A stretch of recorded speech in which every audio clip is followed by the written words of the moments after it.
কতক্ষণ ধরে লাইনে দাঁড়িয়ে আছেন? আমি 4টে দাঁড়িয়েছি, 4টে।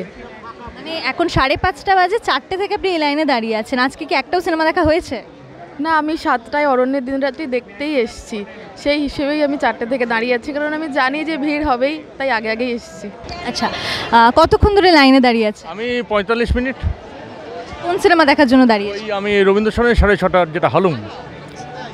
আচ্ছা, তো এটা কি আজকে আপনার উইকেন্ড বলে নন্দনে আসা হয়েছে নাকি? না না, উইকেন্ড বলে এসেছি।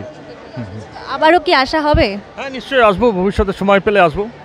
মানে আপনি কি সিনেমা দেখতে ভালোবাসেন? প্রতি বছরই? মোটামুটি প্রতি বছরই আছে। আসানসোল থেকে আসছি হালুম দেখবো বলে। আসানসোল থেকে কি ফিল্ম ফেস্টিভ্যাল উপলক্ষে আসা হয়েছে কলকাতায়? অ্যাকচুয়ালি উইকেন্ডে এসেছি, আমার হাজব্যান্ড এখানে থাকে, তো আজকেই এসেছি। আজকে এই শোটাই আছে সেই জন্য। আর ছিল আরও কয়েকটা, কিন্তু ওর অফিস ছিল বলে হয়নি, বলে আমরা হালুম দেখবো ওই জন্য এসেছি।